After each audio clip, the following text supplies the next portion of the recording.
Hello guys, and thank you for watching my video. This is Learn to Draw Ice Cube Step by Step. This video is going to be part tutorial, part instructional video. I'm going to put a link in the description down below for an image that I'm currently working on. The time lapse that you're going to be shown is going to be stopped in places so I can explain a little bit more about what I'm doing. We're going to go over some of the tools that I'm using for the drawing. I'm going to give you a link to the reference image like I said, and hopefully over these next 4 or 5 parts, these next few videos, you guys will be able to pause the video where you need, draw along with me step by step, and of course, you know, hopefully have a good drawing at the end of it. I mean, if you're learning with charcoal especially, I mean, I'm not an expert, I'm still learning myself, but I just thought I'd share with you guys a few of the tips and tricks that I've picked up with using pencil quite a lot, that I've tried to take over to charcoal. I know it's quite daunting. I'm left-handed. I used to spread charcoal everywhere in a big black mess. So yeah, it's just a few things I've learned that might help you guys. So we'll get straight into the video. So a few of the things that you're going to need, I will list them all in the description so you haven't got to worry. The first thing you're going to need is some blending stumps. Mine are filthy, as you can see. The second thing you're going to need are some charcoal pencils, preferably a Derwent, but not necessary. You're going to need a dark, a medium, and a tinted white.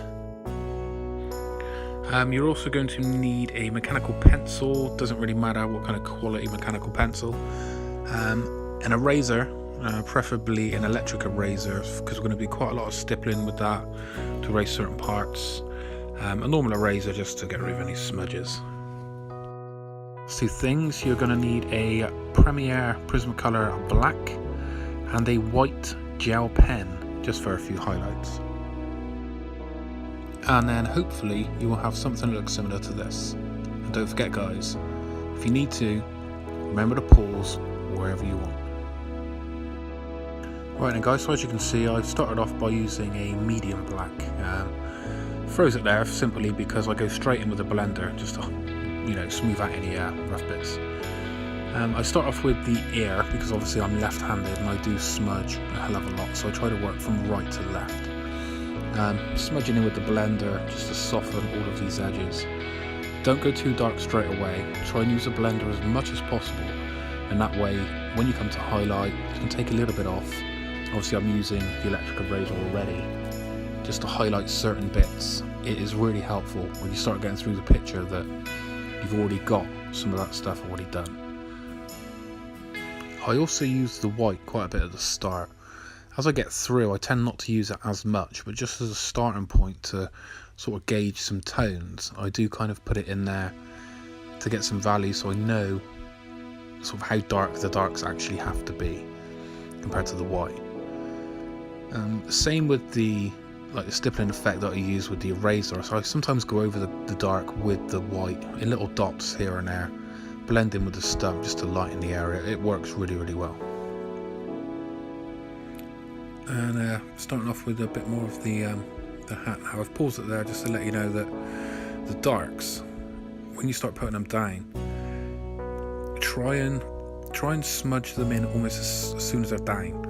If you put a lot of charcoal down in one place and leave it, you kind of forget it's there, you may nudge it with your hand and then you end up with a bigger black mess.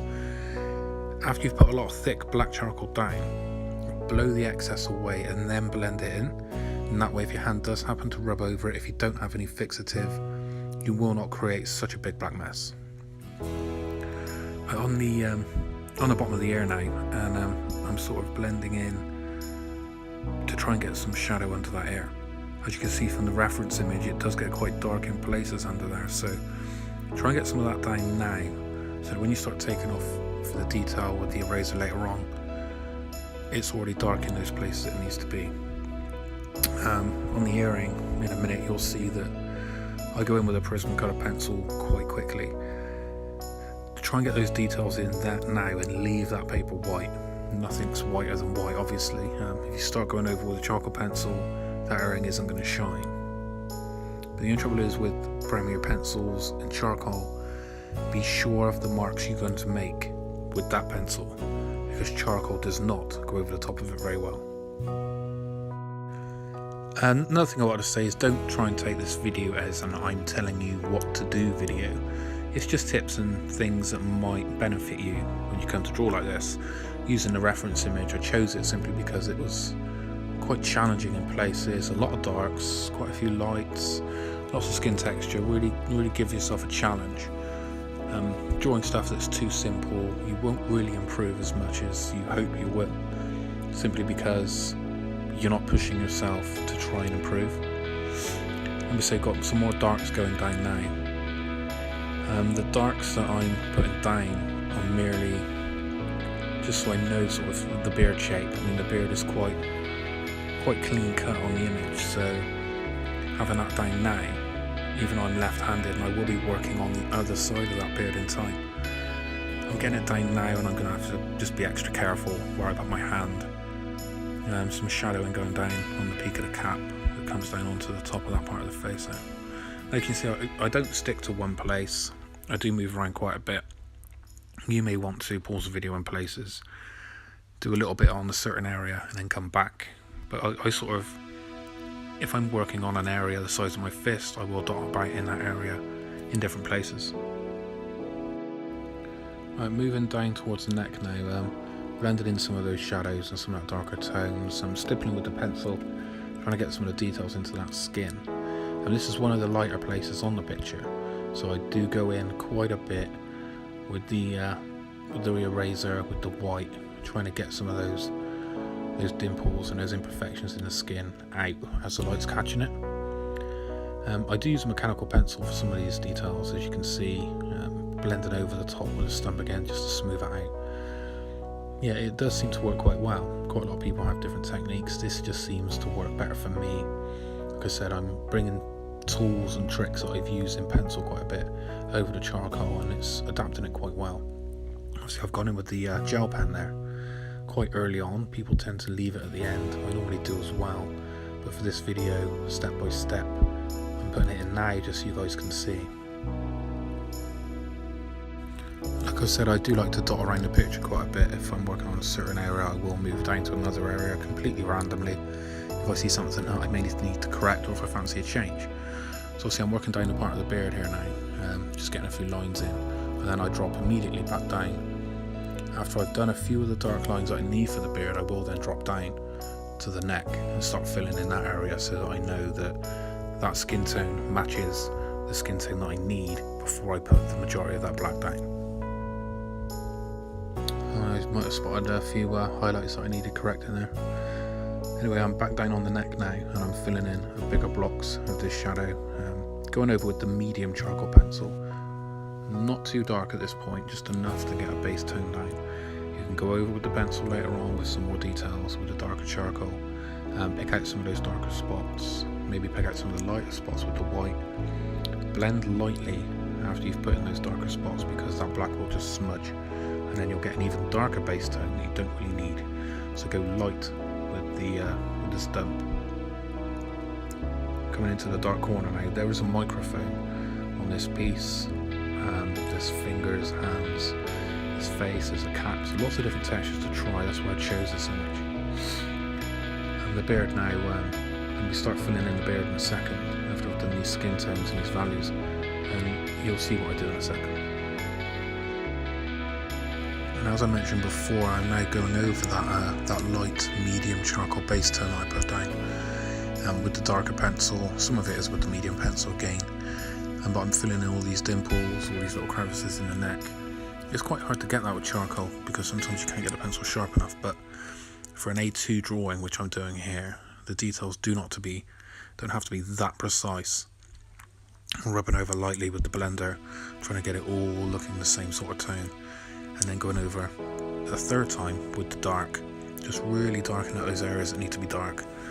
Quite a lot of people are afraid to go dark. Quite a lot of pencil drawings that you see are, quite light. Go dark if you need to go dark. Don't be afraid of it. You can always do another one.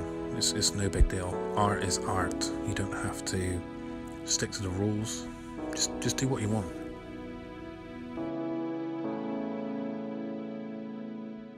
I'm just about to start work on some of the beard hair, and I'm getting in that wash of light grey like I did underneath, so that it matches bottom of the beard in terms of value. I'm doing that now so that when I start darkening up the beard, as I'm just about to do now, as you see I paused it, I know that those base colours are going to be the same and matching, so that part of the picture isn't really dark and the other part isn't really light, and then it doesn't really match. I'm putting down a dark wash of the dark charcoal.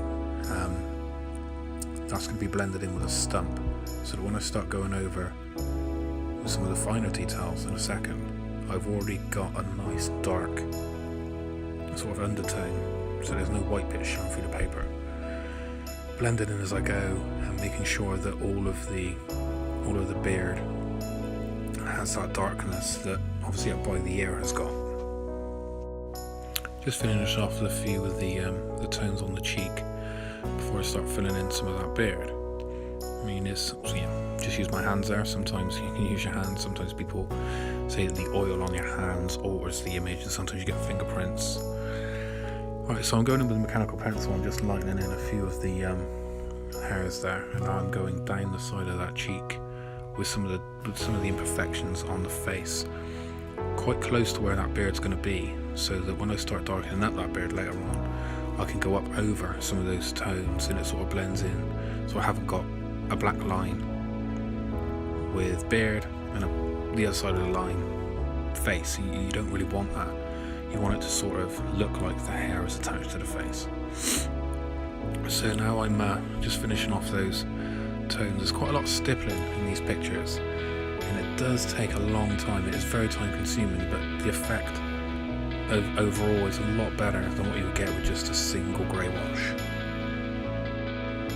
Right, now I'm just going down that beard line with the Prismacolor pencil, but like I said before, go very, very careful when using that pencil for this part, because simply the charcoal does not blend over the top of it.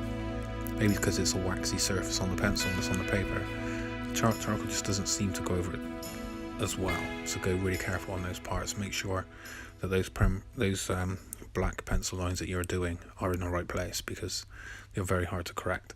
I don't normally use a rubber.